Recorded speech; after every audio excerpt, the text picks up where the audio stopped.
जहाँ किसान परेशान हो, जहाँ युवा रोजगार के लिए परेशान हो, जहाँ मुसलमान अपनी इबादत गाहों के लिए, जान के लिए भीख मांगते हो, कब्जा करता हो स्वर्णिम साल कैसे हो सकता है? सुनिए, धीरे धीरे परिवर्तन हो रहा है। हमारी सरकार आने से पहले इस देश में पाकिस्तान के झंडे लहराए जाते थे। पाकिस्तान जिंदाबाद जिंदाबाद घाटी में कहा जाता था। याद करिए वो वीडियो, पाकिस्तान की संसद में खड़े होकर कहा था पाकिस्तान के सांसद ने। आर्मी चीफ आए, उनके पैर कांप रहे थे, पैर कांप रहे हैं। तो ये बात हमें सुनाने की क्या जरूरत है? हम तो चाहते हैं कि सारा पूरा बदन कांपे उसका। हमें सुनाने का क्या मतलब है यार? तो चाहते हैं उनका पूरा बदन कांपे। बिल्कुल साहब, तो हम कह रहे हैं ये बहस करने की जरूरत नहीं है। आप हमारे साथ खड़े होकर कहिए ना, फिर एक मत हो जाइए। कहाँ खड़े होना है बताइए, चलिए। एक मत होने की जरूरत है।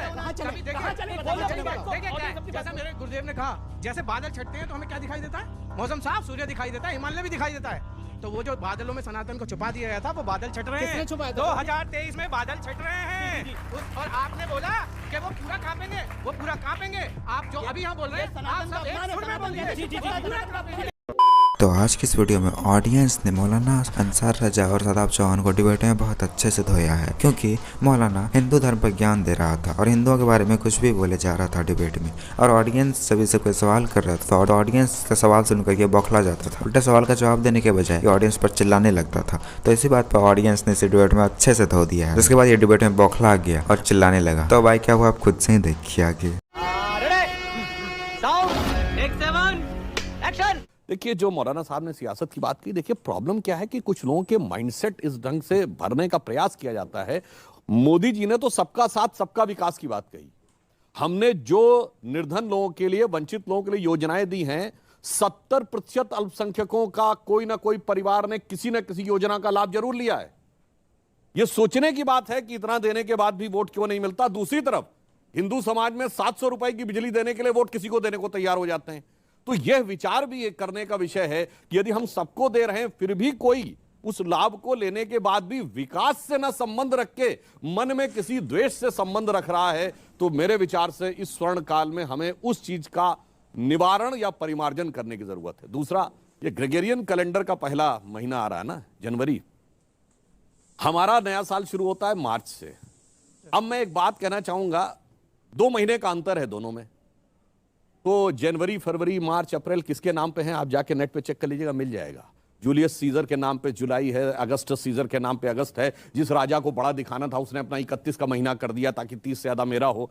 मगर 4 महीने ऐसे हैं जिनका उल्लेख ही नहीं मिलता कि कहां से है। सितंबर, अक्टूबर, नवंबर, दिसंबर। सितंबर क्या है? ग्रेगोरियन कैलेंडर का 9वां महीना, हमारे कैलेंडर का 7वां महीना। और अंबर कहते हैं आकाश को संस्कृत में।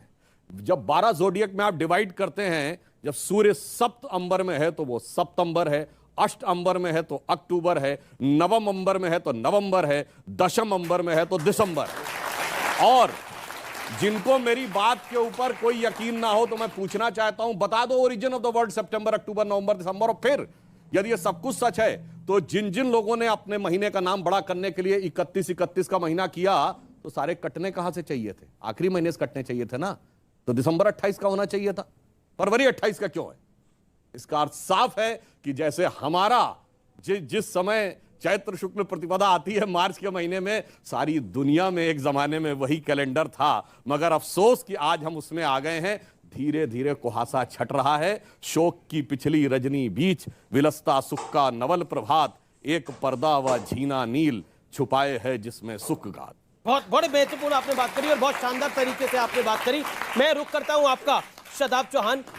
इस देश के अंदर हर पॉलिटिकल पार्टी को रियलाइज होने लगा कि हिंदू भी अब एक बड़ा वोट बैंक है, उसको अवॉइड नहीं किया जा सकता। अमीर जी, हिंदू भी बड़ा वोट बैंक नहीं है, हिंदू ही वोट बैंक है। मुसलमान तो कभी वोट बैंक था ही नहीं ना है। मुसलमान कहीं वोट बैंक नहीं है। और ना कभी आप देखिए कब मुसलमान प्रधानमंत्री कब बना, हमेशा हिंदू या सिख ही बने हैं जनरली। तो दूसरी चीज जो अभी सुधांशु भाई ने कही कि 700 के लिए दे देते हैं वो वोट नहीं, जो नहीं दिया, मुसलमान वोट नहीं दिए, 70% योजना का लाभ उठाते हैं। भारत का हर नागरिक टैक्स देता है और नरेंद्र मोदी जी या योगी जी या कोई और अगर जनता की सेवा करता है तो अपनी प्राइवेट प्रॉपर्टी से नहीं करता है। हम सब से टैक्स लेकर के जनता की सेवा करना ये उसका कर्तव्य है। अगर वो नहीं करता है तो अपने कर्तव्य के खिलाफ जा रहा है। तीसरी चीज, स्वर्णिम साल। जहां किसान परेशान हो, जहां युवा रोजगार के लिए परेशान हो, जहां दलितों को आज भी घोड़ी ना चढ़ने दिया जाता हो, जहां मुसलमान अपनी इबादत गाहों के लिए, जान के लिए भीख मांगते हो, बेटियों को कहीं टुकड़े कर दिए जाते हैं, कहीं मार दिया जाता है, वो स्वर्णिम साल कैसा हो सकता है? किसने किया? जहां चाइना कब्जा करता है वो स्वर्णिम साल कैसे हो सकता है? चाइना कब्जा करता है स्वर्णिम साल उसको? बिल्कुल चाइना नहीं ने हो कौन सा सकता। कब्जा कर लिया हमारे ऊपर? सनातन का स्वर्णिम करा था 1962 के अंदर। नहीं, सनातन का स्वर्णिम साल वो होगा जब कैलाश पर्वत हमारे अंडर में होगा और पेंगोंग से लेकर सारे इलाके में हमारा सारी होगा। उम्मीद आपको और मोदी जी से है, पाकिस्तान इसका मतलब जब लाहौर नरेंद्र में मोदी जी तिरंगा सारी उम्मीद है, लहराएगा, पेंगोंग भी लेकर आएंगे। जब लाहौर में तिरंगा लहराएगा वो स्वर्णिम साल कहलाएगा। बताओ सुधांशु जी, बताओ लाहौर में तिरंगा कब लहराना है? शादाब चौहान तैयार है, मौलाना साहब तैयार है, अब सुधांशु जी कब तैयार है देश पूछता है। ठीक है जी। अब सुधांशु क्योंकि पॉइंट कर लिया, मुझे 30 सेकंड फिर मैं दीपांकर जी और आपके बता रहा हूं। ओके रशीद जी, आपके पास। लाहौर में उस दिन तिरंगा लहरा जाएगा जिस दिन भारत का कोई नेता अपनी कॉन्स्टिट्यूंसी को दिखा के ये कहना खत्म कर देगा कि देखो ये मिनी पाकिस्तान है।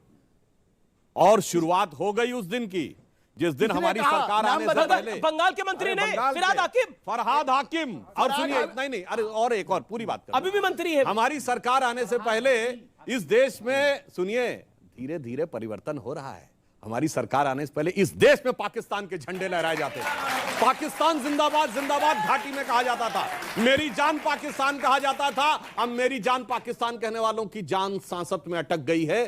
चिंता मत करिए। और हकीकत जानते क्या हो गई है? हमारी सरकार आने से पहले हम जाके शिकायत करते थे यूएन में कि पाकिस्तान सता रहा है। आज पाकिस्तान शिकायत करता है जाके कि हिंदुस्तान आंख दिखा रहा है। और स्वर्णिम काल की शुरुआत और देखिए जनाब, याद करिए वो वीडियो, पाकिस्तान की संसद में खड़े होकर कहा था पाकिस्तान के सांसद ने कि शाह महमूद कुरैशी साहब जो फॉरेन मिनिस्टर थे वो आए, आर्मी चीफ आए, उनके पैर कांप रहे थे। उन्होंने कहा खुदा का वास्ता है अभिनंदन को शाम तक वापस कर दो वरना 9 बजे तक इंडिया अटैक कर देगा।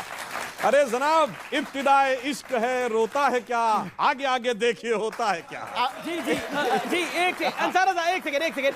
मैं मेरे साथ 2 मेहमान है जो अभी तक बोले नहीं है। ठीक है, अगर शाह महमूद कुरैशी के पैर कांप रहे हैं तो ये बात हमें सुना, एक मिनट, हमें सुनाने की क्या जरूरत है? हम तो चाहते हैं कि साला पूरा बदन कांपे उसका। हमें सुनाने का क्या मतलब है यार? ठीक है। नहीं, ये तो उन्होंने बताइए, आपको नहीं, सुना थोड़े रहे हैं, तो हमारे दुनिया को सुना रहे हैं भाई। हमें बताने का क्या कैमरे के मतलब है माध्यम से भाई? देश को जा रही है। हमें बताने का क्या मतलब है? अरे आपको कौन बता रहा है? अभी आपने जो बात कही, खड़े होके कि आप बोल रहे हो कि हम तो चाहते हैं उनका पूरा बदन कांपे। बिल्कुल साहब, तो हम कह रहे हैं ये बहस करने की जरूरत नहीं है। आप हमारे साथ खड़े होके कहिए ना, फिर क्या? एक मत हो जाइए। कहाँ खड़े होना है बताइए, चलिए एक मत होने की चलिए, आप जरूरत कहाँ खड़े है। होना है? कहाँ चले? कभी देखिए, कहाँ चले? एक बताइए, बोलने चलिए, वाली बात बताओ। को। देखिए क्या ऑडियंस है, अपनी जैसा बात मेरे गुरुदेव ने कहा, जैसे बादल छटते हैं तो हमें क्या दिखाई देता है? आप ही बताइए। मौसम साफ, सूर्य दिखाई देता है, हिमालय भी दिखाई देता है।